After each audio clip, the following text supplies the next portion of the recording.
जय हिंद दोस्तों, स्वागत करता हूं आपके अपने YouTube चैनल अपना टारगेट गवर्नमेंट जॉब में। चैनल को नहीं किया है सब्सक्राइब तो कर लीजिए सब्सक्राइब और बेल आइकन के बटन को दबा लीजिए ताकि आपको हर न्यू नोटिफिकेशन आसानी से मिल सके। फिलहाल हम बात करें इनकम टैक्स डिपार्टमेंट में तमिलनाडु में जो आपकी वैकेंसी आपका SSC MTS है, आपका MTS है, मल्टीटास्किंग स्टाफ है, ठीक है, टैक्स असिस्टेंट है, इनकम टैक्स इंस्पेक्टर है। तो आपका यहाँ पे 59 पोस्ट जो है दी गई है जो ऑल इंडिया से आप आवेदन कर सकते हैं। तो यहाँ पे क्या क्या जो है मांगा गया, 10th पास वाले अप्लाई कर पाएंगे। तो यहाँ पे आपका जो सिलेक्शन मोड है वो स्किल टेस्ट है, उसके बाद इंटरव्यू दिया गया है। तो आप कैसे 1 सितंबर से लेकर 15 सितंबर तक अपना फॉर्म जो है फिल कर पाएंगे। यहाँ पे बहुत सारी पोस्ट दी गई है, एथलेटिक, बास्केटबॉल, आपका बहुत सारी यहाँ पर दिए गए। यहाँ पे देखिए पोस्ट भी देख सकते हैं। टैक्स असिस्टेंट के लिए 26 पोस्ट हैं, इंस्पेक्टर के लिए 2 है, MTS के लिए 31 पोस्ट यहाँ पर दी गई है। 18 से 30 साल यहाँ पे एज लिमिट मांगे। एप्लीकेशन फीस आपको पे नहीं करनी है। क्वालिफिकेशन आप देख सकते हैं, MTS के लिए 10th है और बैचलर डिग्री, टैक्स असिस्टेंट के लिए, इंस्पेक्टर के लिए आपका बैचलर डिग्री ही मांगा गया है। तो आप कैसे जो अपना आवेदन कर पाएंगे वो मैं आपको बता दूं। सबसे पहले आपको जाना होगा ऑफिशियल वेबसाइट पे। ऑफिशियल वेबसाइट का लिंक आपको डिस्क्रिप्शन में मिल जाएगा। तो इस तरीके का इंटरफेस आपके सामने खुल के आ जाएगा। यहाँ पे दिखाई देगा आपको link for online application income tax export certificate. तो आपको यहाँ पर क्लिक कर देना है। जैसे आप क्लिक करेंगे तो आपका यहाँ पे पूछता है सबसे पहले ईमेल आईडी। तो आपको जो ईमेल आईडी है वो यहाँ पर आपको डालना होगा। ईमेल आईडी के बाद नीचे दिखाई देगा आपका गेट OTP। तो गेट OTP पे क्लिक कर देना है। गेट OTP पे क्लिक करेंगे तो आपके ईमेल जो आपका लगाया है वो इस ईमेल पर आपका OTP आया होगा। तो एक बार ईमेल को ओपन करके चेक कर लेंगे OTP आया है या नहीं आया है। नहीं आया है तो क्या करना है वो भी मैं आपको बता दूं। यहाँ पे 30 सेकंड को आपको कम से कम 30 सेकंड का वेट आपको करना होगा। उसके बाद आपका OTP नहीं भी आया है तो आपको रीसेंड OTP कर सकते हैं। अगर आपका OTP आ गया है तो यहाँ पे OTP क्या है आपको डालना होगा। तो यहाँ पे आपको OTP 6 डिजिट का है तो वो आपको यहाँ पर डाल देना। नहीं आया है तो उस स्थिति में आप रीसेंड OTP कर सकते हैं। और अगर आपका OTP आ चुका है तो आप अपना OTP यहाँ पर डाल देंगे। तो आपको क्या है, छोटी छोटी बातों का ध्यान में रखते हुए एप्लीकेशन फॉर्म को फिल करना होगा। यहाँ पे कोई भी आपको गलती नहीं करनी है। अगर गलती करेंगे तो आपके लिए प्रॉब्लम जो है क्रिएट हो जाएगा। तो आपको ऐसा कोई भी गलती नहीं करना है। एंड आपने OTP डाल दिया। OTP डालने के बाद आपको वेरीफाई करना है। तो इसका बाद आपका मेल जो है वेरीफाई हो चुका है। तो आपका मेल वेरीफाई हो गया है। एंड उसके बाद आपका एप्लीकेशन फॉर्म जो खुल के आ जाएगा। तो यहाँ पे सारी डिटेल जो है आपको अच्छे से फिल करनी होंगी, कोई भी आपको गलती नहीं करना है। तो आपको यहाँ पर पूछता है किस पद के लिए आवेदन करना चाहते हैं, इंस्पेक्टर, टैक्स असिस्टेंट, आपका मल्टीटास्किंग स्टाफ। तो सेम पोजीशन है। वहीं आपको पूछता है पद के लिए पहली प्राथमिकता आपको देनी होगी, वहीं दूसरी है तो आपको दूसरी देनी होगी, वहीं तीसरी है तो आपको तीसरी भी देनी होगी। अगर यहाँ पे लागू नहीं है तो केवल एक पद के लिए डालना चाहते हो तो एक पद के लिए भी आप अपना डाल सकते हो। तीनों पद के लिए चाहें तो तीनों पद के लिए डाल सकते हैं, वो आपको लिए डिपेंड करता है। तो आप किस पोस्ट के लिए आवेदन कर रहे हैं। वहीं आपको होता है एप्लीकेंट नेम और first name, last name, middle name, तो वो आपको डाल देना है। वहीं आपका डेट ऑफ बर्थ आपको दिखाई देगा। तो डेट ऑफ बर्थ यहाँ पर में ईयर है, उसके बाद आपका मंथ है एंड आपका जो है डेट है। तो इस तरीके से आपको अपना डाल देना है। डालने के बाद आपको आयु प्रमाण पत्र, तो आयु प्रमाण पत्र में क्या है आपका 10th की मार्कशीट या फिर आधार कार्ड भी अपलोड कर सकते हैं। नॉर्मली दोनों में आपका वर्थ जो है होता है। तो यहाँ पे बर्थ सर्टिफिकेट के लिए आपको यही डॉक्यूमेंट जो है अपलोड करने होंगे। तो यहाँ पे आपने 10th की मार्कशीट अपलोड कर देनी है 200 KB से नीचे। उसके बाद आपको इसको नीचे कर लेना है। वही पूछता है जेंडर मेल है या फीमेल है वो आपको डालना होगा।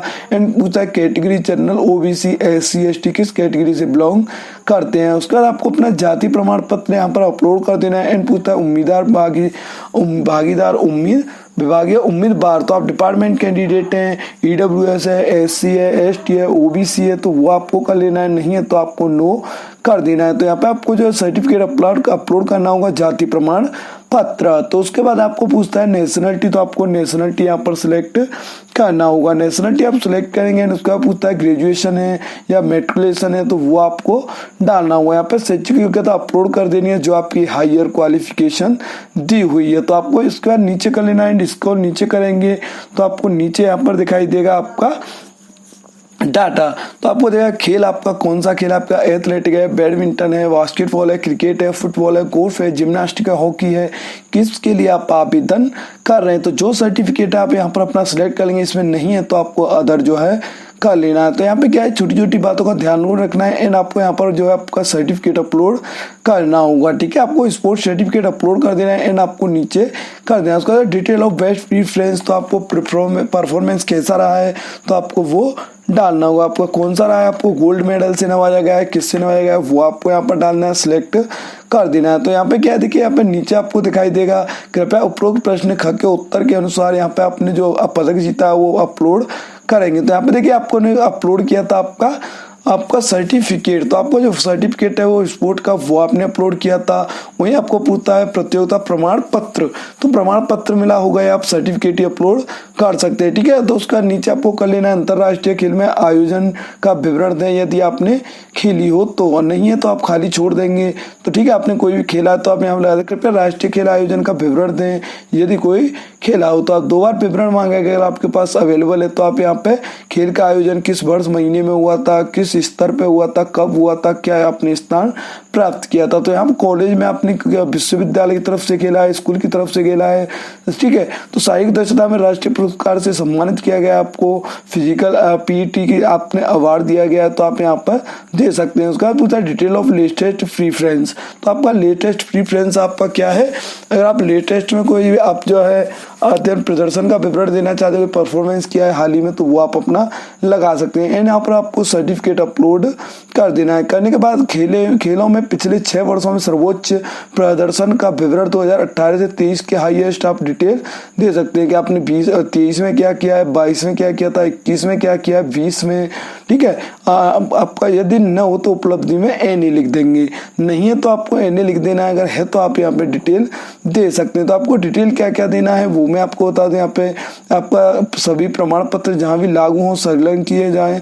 तो जो अपने प्रमाण पत्र है, आपका कौन सा गेम खेला था, कहाँ पे खेला था, आपको कौन सा पदक मिला था, वो आपको डालना होगा। उपरोक्त के संदर्भ में सर्टिफिकेट अपलोड करने, जितने भी सर्टिफिकेट है सारे सर्टिफिकेट आप अपलोड कर सकते हैं। उसका एड्रेस डिटेल आता है, तो यहाँ पे आपका हाउस नंबर है, ठीक है, गली नंबर है, ठीक है, उसके बाद आपका जो है किस मोहल्ले गली गांव में रहते हैं वो आपको डालना होगा एंड आपका जो है पोस्ट ऑफिस कहाँ है वो आपको डिटेल देनी होगी। तो यहाँ पे डिटेल देने के बाद आपको दिखाई देगा किस राज्य से आप बिलोंग करते हैं, तो वो बिलोंग जो है राज्य यहाँ पर डाल देना है। डालने के बाद आपको एरिया का पिन कोड क्या है वो आपको डाल देना है एंड अपना कॉन्टैक्ट नंबर आपको डालना होगा। डालने के बाद ईमेल आईडी यहाँ पर आपको डाल देना है एंड आधार नंबर अपना डालना होगा एंड आधार कार्ड आपको 200 KB से नीचे अपलोड कर देना है। वहीं फोटोग्राफ एंड सिग्नेचर आपको अपलोड कर देने, तो आपको फोटोग्राफ एंड सिग्नेचर आपको क्लियर होनी चाहिए एंड आपको डिक्लेरेशन पे क्लिक करना होगा। डिक्लेरेशन पे क्लिक करने के बाद आपको यहाँ पर प्रीव्यू बिफोर फाइनल सबमिट पे क्लिक कर देना है। पहले प्रीव्यू करेंगे तो आपका चेक करने के लिए फॉर्म जो है